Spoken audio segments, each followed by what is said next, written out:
contenido y las imágenes de este programa se difunden con fines noticiosos y de interés público. Además, los comentarios, opiniones y expresiones de sus invitados son responsabilidad exclusiva de ellos y no representan ni deben interpretarse como la opinión de este canal. EICNEX, nuestros periodistas y presentadores mantienen un nivel de compromiso con su audiencia, de entretener e informar de manera objetiva y con responsabilidad.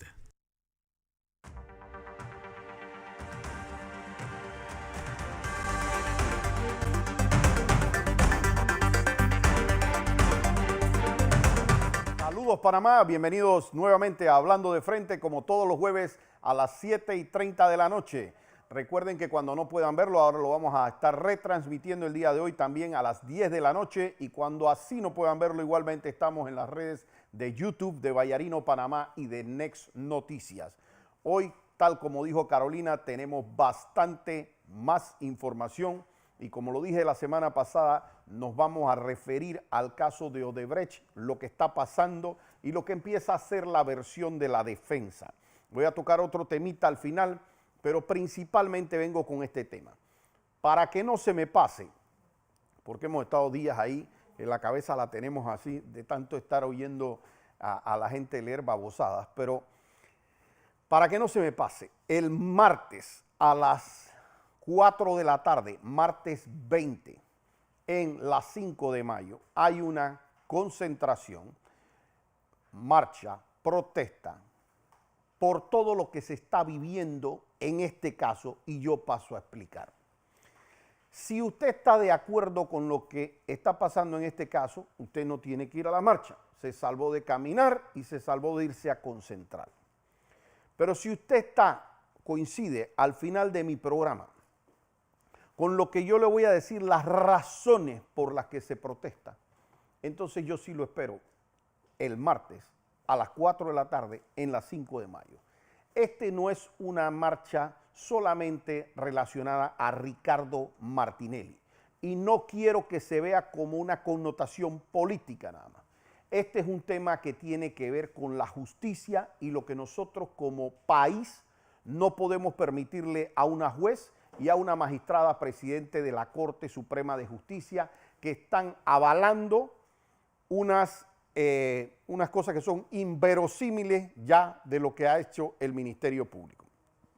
Si usted cree que en un país una juez que recibe una recusación por no ser imparcial, puede continuar con una audiencia a pesar de que el artículo 770 específicamente se lo prohíba, usted no tiene que ir a la marcha.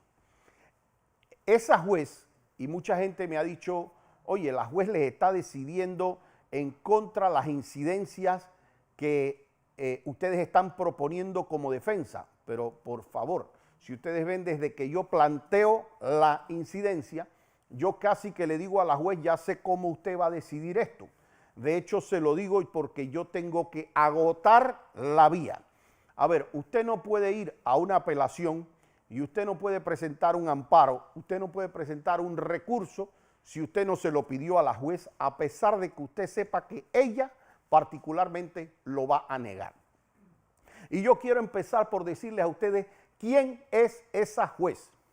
Esa juez que se llama Valoísa Martínez, y que ustedes van a estar escuchando ese nombre bastante, por parte de los medios que nos adversan, intentan pintar a Valoísa Martínez como si Valoísa Martínez es una heroína de la justicia por estar tratando de acabar en contra de Ricardo Martinelli.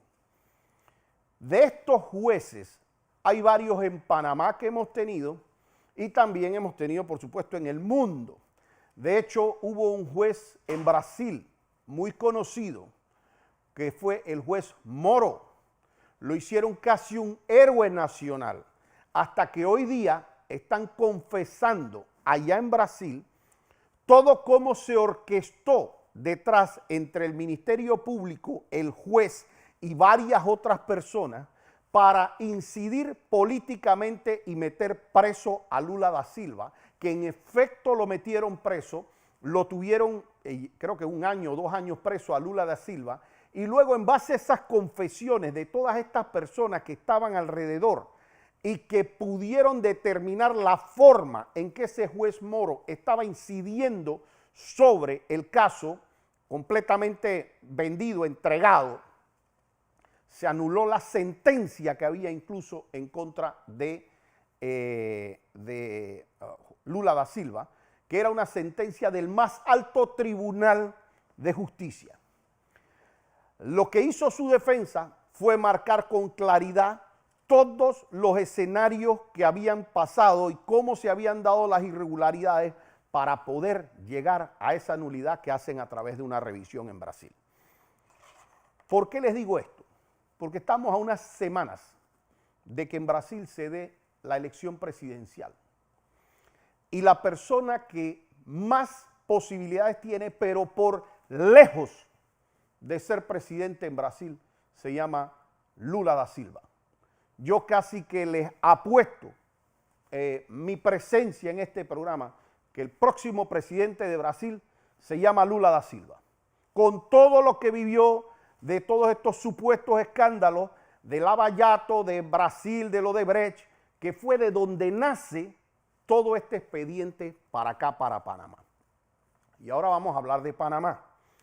Esos mismos medios trataron hace 3 años, habrá sido 2018 más o menos, yo me incorporo en la defensa de Ricardo Martinelli, y me trataron de convertir en un héroe al magistrado Jerónimo Mejía.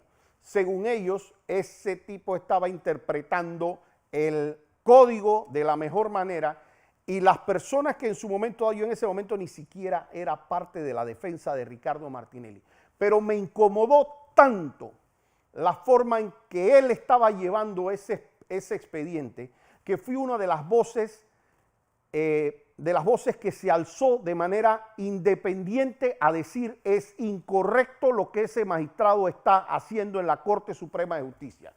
Ese magistrado llegó a decir, yo no tengo superiores, ustedes defensa, ¿qué es lo que no entienden? Que yo no tengo superiores aquí.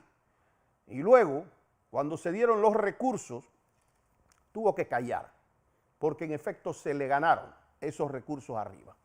Pero mientras este señor estaba haciendo de sus anchas en el expediente y en la corte, los medios contrarios a Ricardo Martinelli lo que hacían era decir, la defensa no sabe lo que está haciendo, el magistrado Mejía les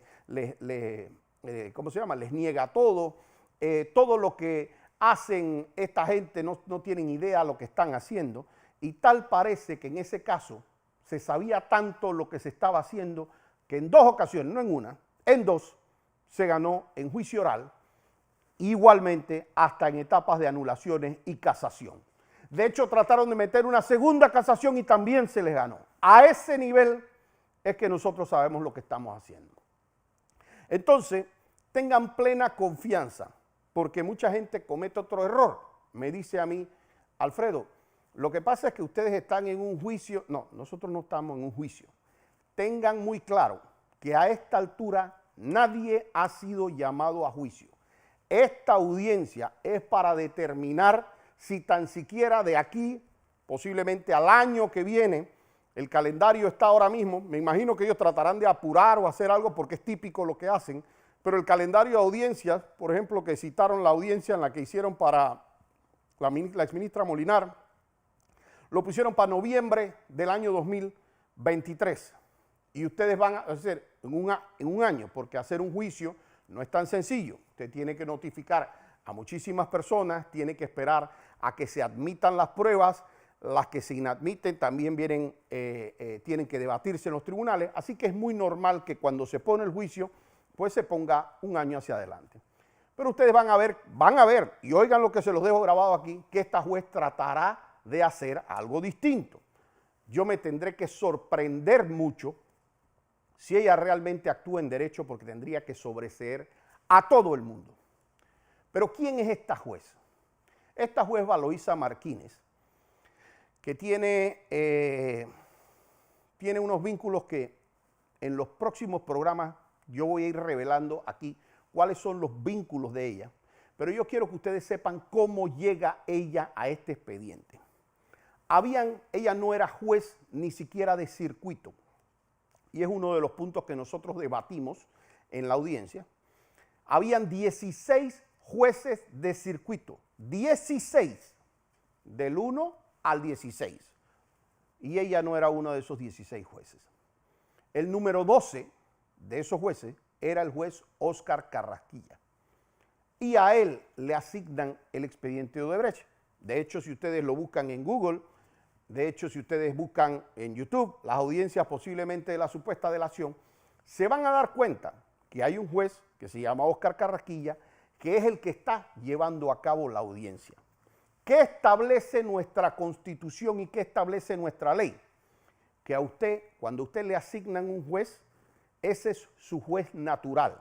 Es el juez que estaba creado antes de los supuestos hechos y antes de la investigación, y al que de manera aleatoria, en la forma en que correspondía, le toca el expediente para que sea él el que decide. En vez de dejar, cuando se acaba el sistema inquisitivo, en vez de dejar a los jueces que estaban conociendo el expediente, durante el gobierno de Juan Carlos Varela, nombran a esta específica juez. Es decir, en el año 2017, lo que es violatorio de todas las convenciones de la ley panameña que establece que su juez tiene que estar antes de los hechos. ¿Por qué? Pongamos un ejemplo. Pongamos que hay 16 jueces, como en efecto lo había, y el gobierno de Nito Cortizo me quiere acusar a mí de lo que quiera. Al día de hoy me quiere acusar de lo que quiera. Ya no está el sistema inquisitivo, pero quiero llevarlos a cómo funcionaba en ese momento. Quiere decir que el gobierno tendría que haberme presentado una denuncia ante la Procuraduría. Yo, en teoría, debería tener un fiscal que fuese objetivo y que investigara de manera objetiva y determinara si los elementos que me están poniendo como constitutivos de un delito, que constituyen un delito, si son verdaderos o no, si los hechos se dieron, si en verdad yo estoy vinculado, si no. Eso es lo que debería pasar. Pero ¿qué pasa?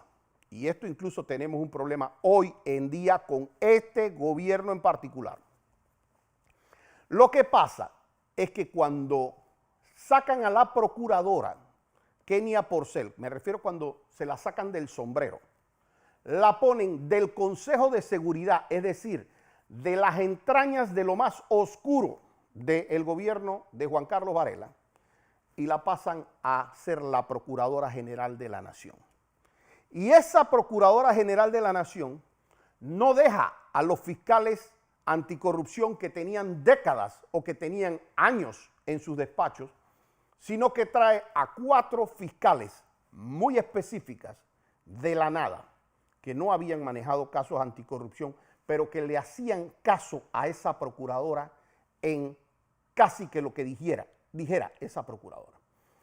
Y se trae a la licenciada Brose, a Tania Sterling, a Zuleika Moore y a Ruth Morcillo, que es la que tenemos actualmente en la audiencia. ¿Qué pasa con eso? Cuando usted tiene fiscales que no son nombrados por carrera judicial, sino por el dedo de la procuradora, esa misma procuradora le dice, perfecto, yo te ascendí, ya te puse aquí y tú ganas tanto al mes. $6,000 creo que es lo que ganaban al mes. Pero, si yo quiero te quito. Y de hecho a Abiel Cabró se la quitaron. Entonces, y algún día les diré también por qué la quitaron con un tema de un familiar, lo voy a revelar aquí. Pero cuando la procuradora puede mandar a la persona que está ahí, ya se rompe todo el tema de independencia, porque la persona, como es una fiscal interina, la pueden quitar o poner a su antojo. Es decir, el procurador manda. Y si el procurador no es independiente, porque si el procurador fuera independiente es menos problema. Pero como el procurador salió del Consejo de Seguridad, que nosotros no sabíamos cuál era esa relación que había entre Kenia Porcel y Juan Carlos Varela, hasta que salieron todos esos escándalos horrorosos de los Varela Leaks y hasta que salió todo lo relacionado a la Procuraduría de Rogelio Saltarín. Pero en ese momento es que podíamos ver la clara injerencia política dentro de un aparato de justicia del Estado. Hoy día me preocupa, y de verdad que lo digo con dolor, porque ya este es como el tercer llamado de atención que yo hago a este gobierno que aprecio al presidente. Pero lo que están haciendo con el procurador da pena. Y da pena porque a mí, si hay algo que donde a mí no me van a poder llevar a que yo coincida con eso, no importa si es mi mejor amigo, no importa si es, no, yo no creo en hacer un sistema de justicia que permita estas barrabasadas. Y cuando nombran a Eduardo Ulloa como procurador, Eduardo Ulloa queda con alguna independencia porque es un procurador nombrado titular ratificado por la Asamblea.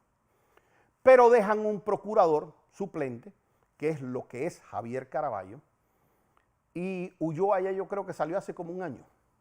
Y mi gran pregunta es, ¿por qué no se nombra al procurador titular, aunque fuese ese señor, que no coincido con él, pero por qué no es el titular del cargo? Y eso tiene que llamarnos a una reflexión, porque esa es una manera que yo como ejecutivo controlo al procurador. Porque si yo tengo el nombramiento pendiente y ese procurador no hace justo y exacto lo que a mí me dé la gana, pues yo, gobierno nacional, el día que hace algo, que viene a investigarme a mí o que viene a hacer algo que no me gusta, le nombro a alguien encima inmediatamente y es el equivalente a que lo despedí. Y como yo se los dije, a mí de chiquito me enseñaron que el que manda no es el que nombra, sino el que vota. Y si el gobierno tiene la capacidad de votarlo así, en un día, entonces yo no tengo procurador general de la nación, independiente. Entonces, de ahí nos vamos a los juzgados. Tenemos entonces magistrados nombrados. Algunos, yo pienso que ellos creen que hacerle caso a los medios en algunos casos, ellos sienten que están haciendo una labor positiva. Y si supieran el daño que le hacen al país cuando ellos agarran y se montan en ese escenario, lo único que me muestran es que ellos son tan débiles de carácter que se montan sobre la ola más popular. Y ojo, porque el momento de las olas populares cambian y el momento del poder político también cambia. Entonces, ¿qué pasa con los jueces? Los jueces son interinos actualmente. La gran mayoría de jueces son interinos. ¿Qué quiere decir interino? Que no están nombrados de manera permanente en el puesto y que dependen de su superior. Entonces, desde la presidencia de la Corte, es muy fácil mandarle un mensaje a un juez de, hey, esto se hace así, o si no, mañana también puedo nombrar tu reemplazo. Es cuando yo tengo un juez de carrera judicial, que él ha sido nombrado ahí por concurso, que ya no le debe el cargo a nadie, nada más que a sus capacidades, y que además no lo pueden sacar a menos que le hagan un proceso a través de una autoridad distinta a ese que es el presidente de la Corte. Entonces yo tengo un juez empoderado, pero además tengo un juez capacitado, porque si se lo ganó por concurso, el tipo no debe ser, el tipo o la mujer, no debe ser ningún pintado en la pared. Debe ser una persona que tiene capacidades, que se ha ganado sus méritos, que no lo tacharon, que además para sacarlo tienes que hacerle un proceso. Entonces yo tengo jueces mandando. Pero cuando yo tengo que este expediente Odebrecht pertenecía al juzgado 12 y a su pretexto de vamos cerrando juzgados, se lo mando casualmente a la juez que fue creada en el gobierno de Juan Carlos Varela, así llego donde Valoisa Martínez. Cuando yo veo que le empiezan a mandar los distintos casos de alto perfil a ella y que es casualmente el juzgado que dejan abierto para eso me empezó a parecer sospechoso. Pero yo empecé a pensar, esa juez, si tiene 2 dedos de jurista, si tiene un alma de abogada, le dice, señora juez, señora magistrado, yo no puedo tocar ese caso. Ese caso fue anterior a mi nombramiento. cuando ella no lo hizo, ya yo me di cuenta que esa juez no iba a ser una persona sana para el proceso. Esa juez empezó a negar fianzas, medidas cautelares, salidas y cantidades de medidas que le revocaban arriba. Es decir, arriba le cambiaban su decisión y le decían, juez, usted está equivocada y eso no se hace de esa manera, hágalo así. A pesar de que se lo revocaban, uno dice, bueno, uno puede equivocarse una vez, 2 veces a lo mejor no lo entendió bien, 10 veces no. Yo estoy actuando como una juez del Ministerio Público. Y me ha tocado ya esa señora verla, su actuación en un par de audiencias, y en donde ella llega y le dice en una parte no está notificada, ella dice, bueno, sepárenmela del expediente. No, es que no la notificó el juzgado. Su juzgado hizo un error. No es error del abogado. Le leen por secretaría que esa está mal notificada y dice, no importa, sigamos con la audiencia. Cuando uno tiene un juez que pierde toda la imparcialidad, a uno le queda un recurso que se llama el recurso la acción de recusación, que es decirle a otro juez, señor, mira lo que esta mujer hace, que ella no tiene unos grados de imparcialidad y por ende ella no debe ser mi juez. Eso se presentó no ahora antes de la audiencia como falsamente lo han querido decir. Eso se presentó en febrero. Es decir, estamos en septiembre. Es decir, hace 7 meses se presentó eso más o menos. Y a ella, de ese recusación, le corren traslado la semana pasada. La ley dice que el juez que recibe eso, y eso es para que un juez que está haciendo daño no pueda hacer daño, tenga que aguantarse.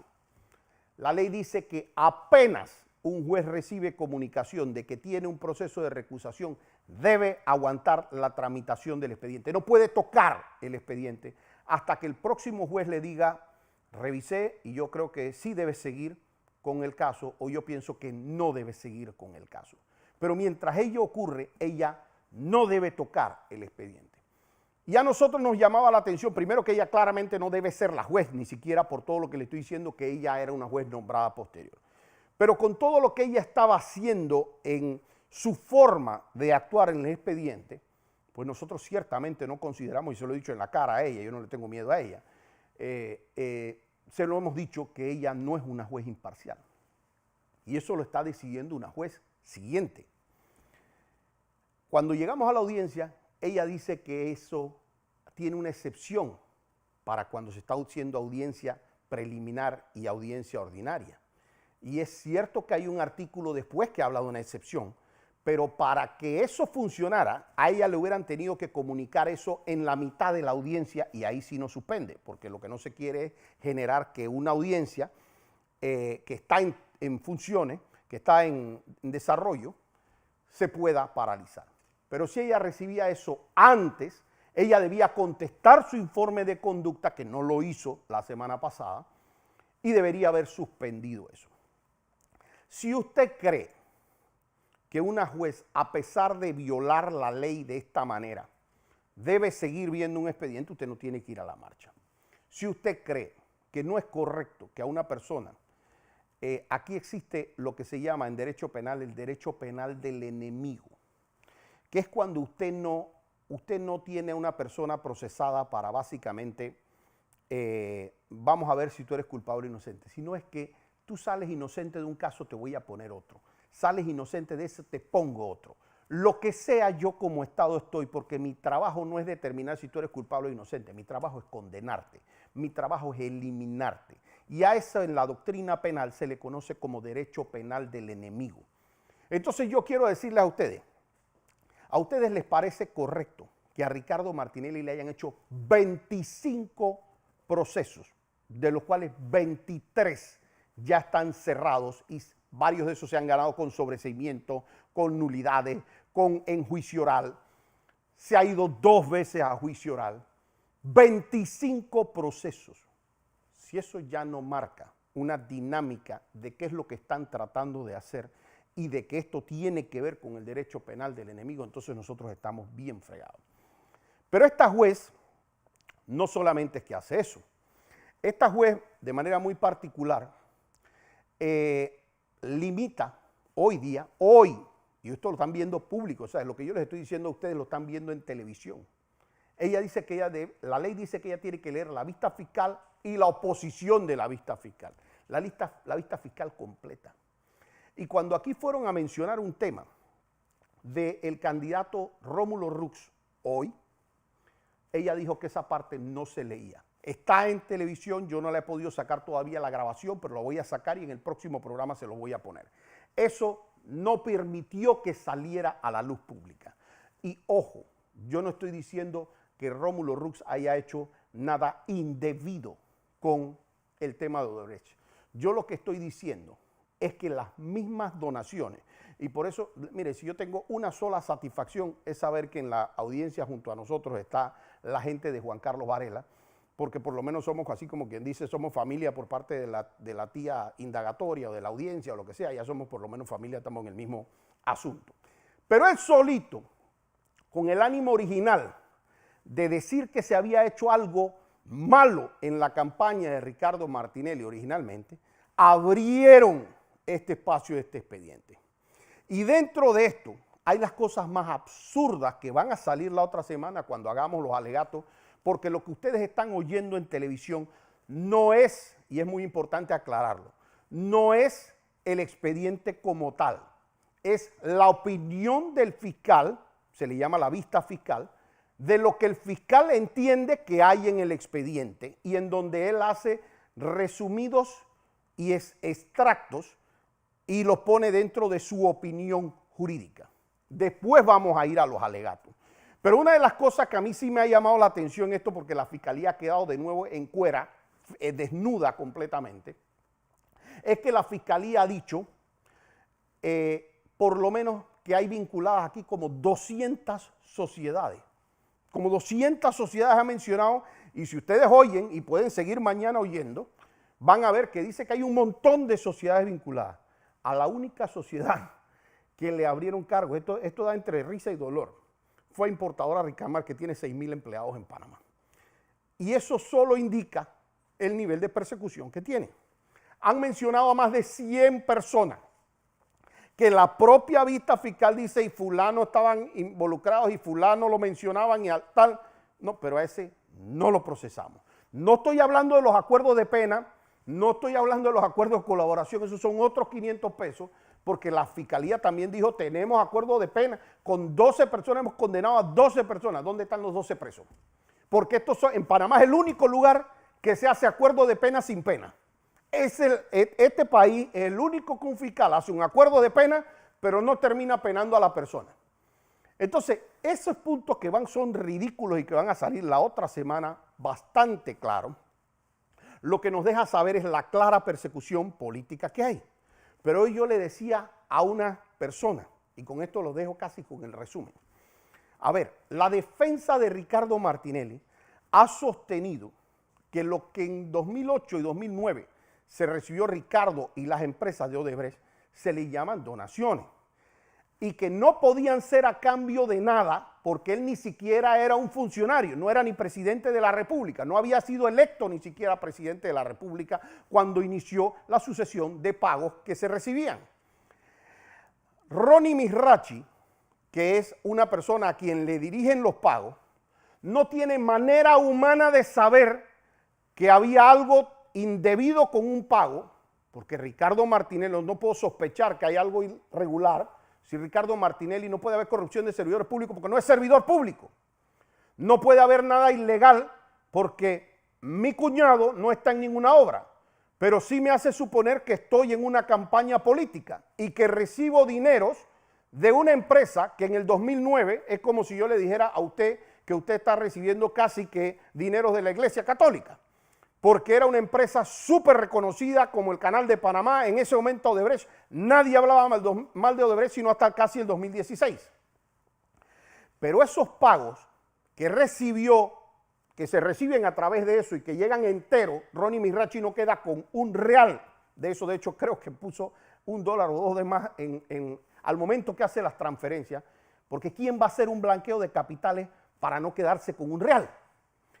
Pero todos esos dineros que pasan partes a los temas de Ricardo de campaña, terminan en las televisoras, terminan en TVN, terminan en Telemetro, y sin decir de nuevo que ni TVN, ni Telemetro, ni nadie esté haciendo nada malo. Pero lo que sí decimos es que si usted me trae a mí un paquete de cocaína y usted dentro de ese paquete de cocaína hago así y yo lo uso y usted me dice, espérate, es que eso es cocaína, Alfredo. Si es cocaína para mí, es cocaína para ti, es cocaína para ti, cocaína para ti, para todos los que cogimos de eso. Pero si es normal la plata, pues si la plata era mala, la plata es mala para mí, es mala para ti, mala para ti, mala para ti, mala para todos los que cogimos la plata y para todos los que le llegó esa plata de campaña. Pero no puede ser que para las televisoras es bueno, para las radios es bueno, para el periódico es bueno, para Varela es bueno, para las otras personas, para los diputados que recibieron la plata es bueno, pero para Ricardo Martinelli es malo, para Ronnie es malo. Si nadie podía saber, yo no tengo manera de saber, siendo un particular, si usted me gira un cheque a mí, y usted me llega ese cheque o me manda una transferencia, me va a salir que eso me lo mandó usted de la compañía Pepito S.A. Pero yo no tengo manera de saber que Pepito S.A. eso le llegó de otra transferencia o de otra transacción. Lo que sí está claro es que las donaciones que se dan en el 2008, Ricardo Martinelli no era ni siquiera presidente de la República. Y hay gente que aquí va a querer tocar el tema de los hijos y va a querer hacer una cosa, y ese tema lo voy a tocar yo también en la audiencia, porque es que aquí tratan de confundir a la gente con falsas informaciones. Les pido, les ruego, uno, si usted no está de acuerdo con la persecución política desde el punto de vista judicial, que está acabando con países de Latinoamérica, pero definitivamente con Panamá, y que el único objetivo de este proceso es inhabilitar a Ricardo, que no lo van a lograr, nosotros también sabemos letra menuda.